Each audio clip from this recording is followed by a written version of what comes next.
देखिए, पांचों पांडव खूब पुण्य करते हैं, अच्छे कर्म करते हैं। इनको जब 12 वर्ष का वनवास और 1 वर्ष का ज्ञातवास मिला, ये कथा वन पर्व में महाभारत के, आप वन पर्व उठा के पढ़िए, इन्होंने 12 सालों में किया क्या है। ये जंगल में एक जगह कहीं रहे नहीं, 12 साल में पूरे भारत में घूमते रहे, संतों की सेवा करते रहे, संतों का संग करते रहे, और जगह जगह कहीं शंकर जी की स्थापना की, है ना, कहीं दुर्गा जी की स्थापना की, इस प्रकार कहीं नारायण भगवान की स्थापना की, कहीं तीर्थ का जीर्णोद्धार कराया, कहीं राक्षसों से संत परेशान थे, उन राक्षसों का वध किया। आप देखिए वन पर्व उठा करके महाभारत का 12 साल पांचों पांडव एक जगह नहीं टिके, पूरे भारत में भ्रमण करते रहे, सब तीर्थों को निष्कंटक किया इन राक्षसों से, सबको मारा जा जाके, संतों को प्रसन्न किया, और जगह जगह मंदिरों की स्थापना की इन्होंने, सेवा करते रहे सबकी, बल्कि सबकी सेवा के लिए, क्योंकि बहुत से ब्राह्मण और इंद्रप्रस्थ हस्तिनापुर के लोग पांचों पांडवों के साथ वन में जाने के लिए तैयार हो गए। युधिष्ठिर ने कहा, भाई वनवास मुझको मिला, आप सबको नहीं, हम नहीं दुर्योधन की राजधानी में रहेंगे, हम तो आपके संग रहेंगे। हजारों लोग पांचों पांडवों के तैयार हो गए साथ जाने को। अब इनको परेशानी हुई भोजन की, अब इतने ब्राह्मणों को, भक्तों को, प्रजा को भोजन कहां से कराऊंगा, मेरे पास तो कोई राजकोष नहीं है, अब क्या करूं। ये अपनी परेशानी धौम्य ऋषि के सामने रखी। धौम्य ऋषि से कहा, गुरुदेव ये परेशानी है, अब ये सब प्रजा मेरे साथ चलने को तैयार होगी, अब इनको भोजन कैसे कराऊंगा मैं, ये मान ही नहीं रहे। अब सोचिए इन पांचों पांडवों से प्रजा कितनी प्रसन्न थी। अच्छा, कोई कैसे प्रसन्न होगा, सुंदर है इसलिए प्रसन्न थे क्या? इसलिए कि ये सबकी सेवा करते थे, सबके काम आते थे,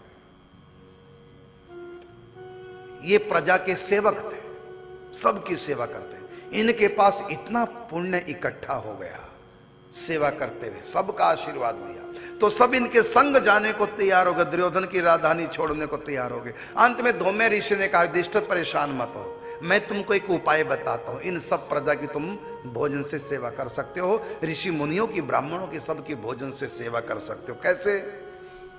अब तुम तप करो सूर्य भगवान का, और यह समस्या उनके आगे रखो।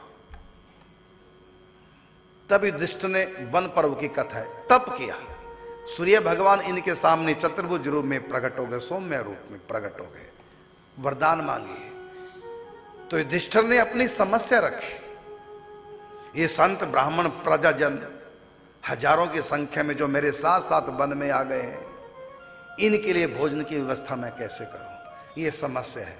तब सूर्य भगवान ने एक बटलोई दी, एक पात्र दिया, लो ये मैं तुमको पात्र दे रहा हूं, इस पात्र की विशेषता ये होगी,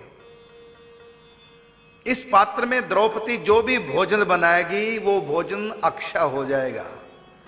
कितने भी लोग आ जाएं, हजारों हजारों आ जाएं, इसी छोटे से पात्र से सबका भोजन होगा, ये समाप्ति नहीं होगा। ये समाप्त तब होगा जब सबके भोजन कर लेने के बाद द्रौपदी जब भोजन करेगी, और उसके बाद भोजन समाप्त हो जाएगा। फिर अगले समय द्रौपदी इसमें भोजन तैयार करेगी, तो उसका नाम था अक्षय पात्र। उस अक्षय पात्र से सबको भोजन कराते थे। महाभारत सीरियल टीवी में आया, हमने भी देखा, आपने भी देखा, लेकिन उसमें नहीं दिखाया गया कि सारी बहुत सी प्रजा पांचों पांडवों के साथ चली, ये नहीं उसमें दिखाया, पता नहीं क्यों नहीं दिखाया। जबकि मैंने स्वयं महाभारत में पढ़ा, जब मैं लगभग 15-16 साल की आयु का था, मैंने पूरा वन पर्व पढ़ा महाभारत का, तो उसमें ये समस्या युधिष्ठिर के लिए हमने पढ़ी, लेकिन न जाने क्यों महाभारत में इतना बढ़िया सीन नहीं दिखाया गया।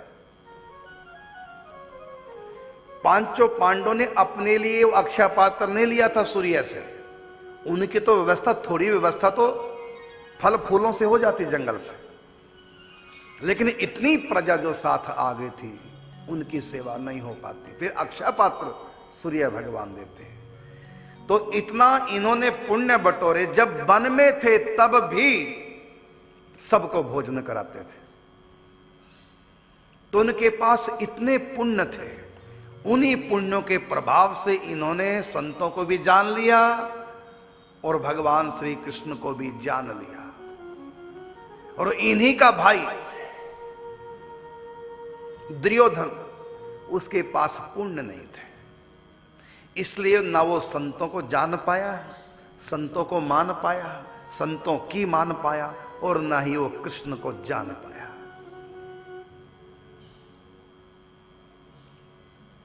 तो पुण्यों के प्रभाव से हमारे भीतर श्रद्धा विश्वास बढ़ेंगे। स्वल्प पुण्यामताम राजन विश्वासो नैव जायते। कम पुण्य होंगे तो विश्वास नहीं होगा, इसलिए दुर्योधन के पुण्य कम थे।